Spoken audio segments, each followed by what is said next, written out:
দেবতাদের মধ্যে অন্যতম এবং বিশ্ব নাকি যার কথাতে ওঠে বসে।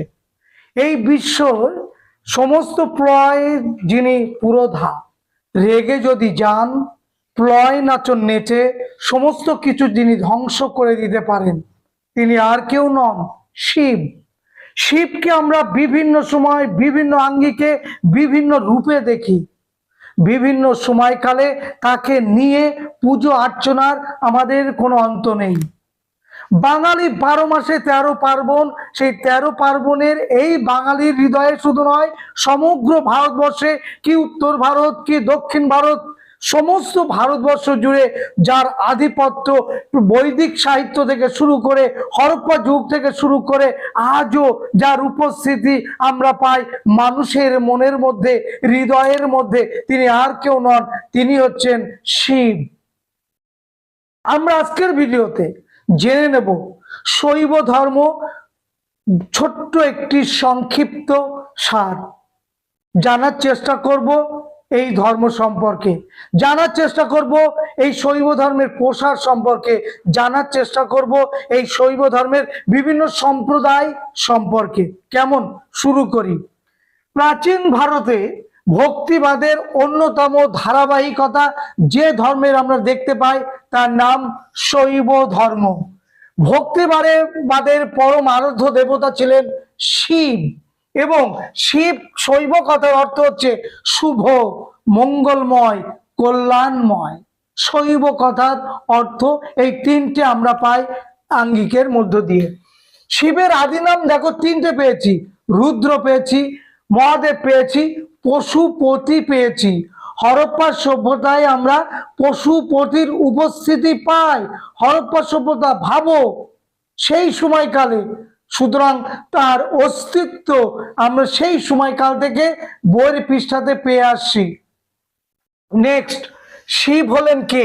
শিব হলেন জগতের সৃষ্টিকর্তা এবং পালন কর্তা। শিবের ত্রিগুণাত্মক, শিব ত্রিগুণাত্মক। কি কি? নাম্বার 1 হচ্ছে সত্য, 2 হচ্ছে রজ, 3 হচ্ছে তম। নেক্সট, পুরাণ কেন্দ্রিক কোন বিষয়গুলো থেকে আমরা ধারাবাহিকতা দেখতে পাই এই শৈব ধর্মের বা শিবের উপস্থিতি? প্রাক বৈদিক যুগ, বৈদিক যুগ, পরবর্তী বৈদিক যুগ, এই তিনটে যুগের সংমিশ্রণে তৈরি হয়েছিল শৈব ধর্ম। নেক্সট, ঋগ্বেদে এই শিবকে কার সঙ্গে তুলনা করা হয়েছে? রুদ্রের সঙ্গে তুলনা করা হয়েছে। যজুর্বেদে রুদ্রের 100 নামের উল্লেখ আছে, 100 নাম। শ্বেতাশ্বতর উপনিষদে কি পায়? শ্বেতাশ্বতর উপনিষদে রুদ্র প্রধান দেবতা, মানে শিব প্রধান দেবতা। পরবর্তী বৈদিক যুগে তিনি পরিচিতি পাচ্ছেন মহাদেব, দেবাদিদেব মহাদেব নামে। তারপরে হরপ্পা সভ্যতায় আমরা দেখতে পাই 3 মূর্তিওয়ালা একটি মূর্তি, যাকে আদি শিব হিসাবে চিহ্নিত করা হয়েছে। বোঝা গেল কি বললাম? এইবার চলে আসি আমরা শৈব ধর্মের প্রসার। এই শৈব ধর্মের প্রসার ভারতবর্ষের উত্তর ভারত, দক্ষিণ ভারতে কোথায় কোথায় ছিল। শুধু তাই নয়, প্রাচীন ভারতে এবং মধ্য ভারতে কোন যুগে, কার সময়কালে এই ধর্মটা জনপ্রিয়তা অর্জন করেছিল। শিবের উপস্থিতি না থেকেও তার যে অস্তিত্ব আমরা স্বীকার করি, সেটা কোন যুগে কোন শাসকের আমলে এটা কে কে জনপ্রিয় করেছিল সেটা কিন্তু আমরা বুঝতে পারি। আলো জ্বলছে, আকার নেই, কিন্তু আলো অন্ধকারকে কাটিয়ে তুলছে, তার উপস্থিতি জানান দিচ্ছে যে দেখো আমি আলো, আমি তোমার অন্ধকারকে কাটিয়ে আলোকিত করছি, সমস্ত বিষয়গুলোকে, সমস্ত বস্তু জগৎকে দৃশ্যমান করছি। গায়ে হাওয়া লাগছে, উপস্থিতি জানান দিচ্ছে আমি আছি, আমাকে দেখতে পাচ্ছ না, অনুভব করো। ছুতে পারবে না, ধরতে পারবে না, অনুভব করো যে আমি আছি। গায়ে হাওয়া লাগছে, অনুভবে বুঝতে পারছি।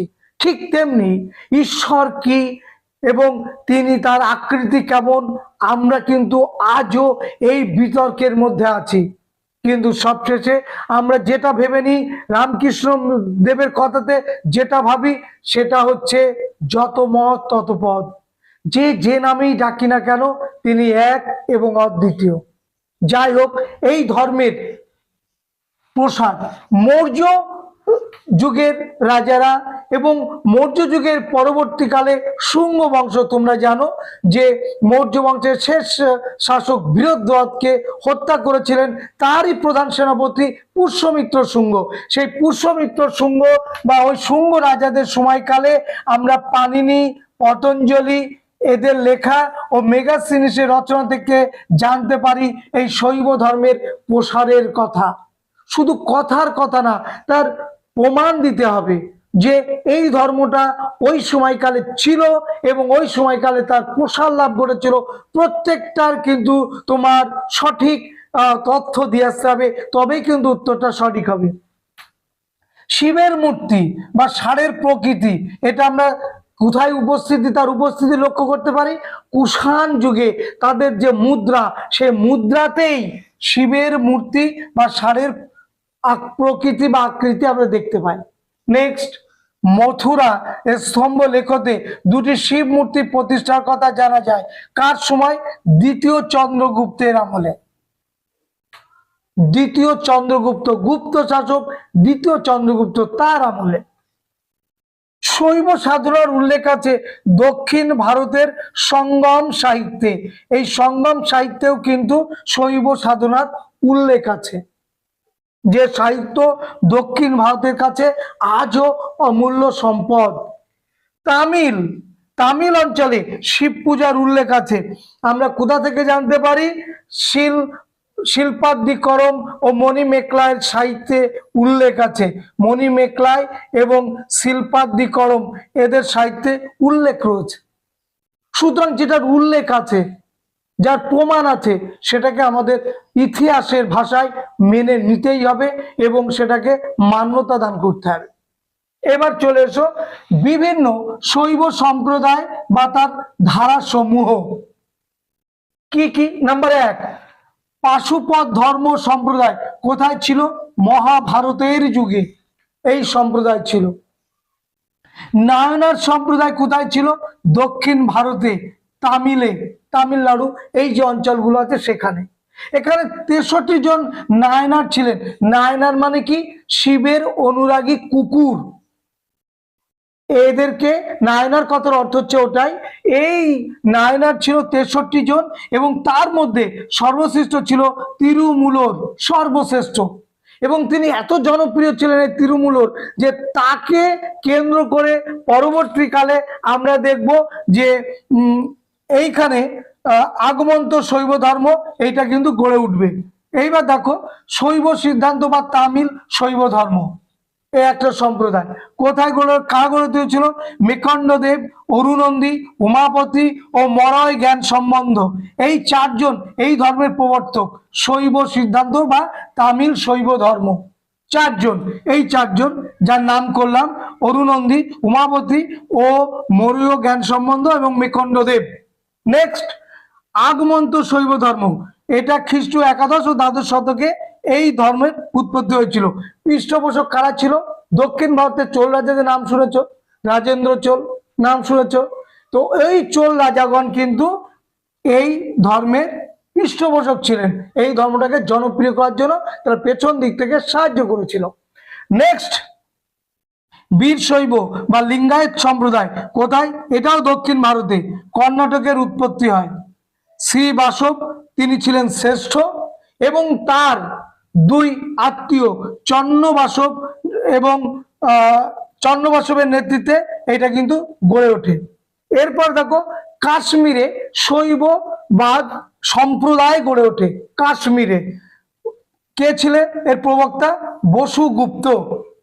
নেক্সট, কাপালিক, কালামুখ, মত্তময়ূর এমন বিভিন্ন সম্প্রদায় গড়ে উঠেছিল কিন্তু ওই কাশ্মীর সহ ওই অঞ্চলেই। তাহলে আজকের এই ভিডিওটা শৈব ধর্ম সম্পর্কে জাস্ট একটা সামারি দিলাম তোমাদের। যাতে একটা নতুন করে কনসেপ্ট তৈরি হয় শৈব ধর্ম সম্পর্কে, তার বিভিন্ন সম্প্রদায় সম্পর্কে, শৈব ধর্মের প্রবক্তা কারা ছিল, আর এর মানে কি, এবং এগুলো কোথায় কোথায় এই আকর গ্রন্থ থেকে আমরা এই শৈব ধর্ম সম্পর্কে জানতে পারি। দেখা হবে নেক্সট ভিডিওতে। সবাইকে ধন্যবাদ।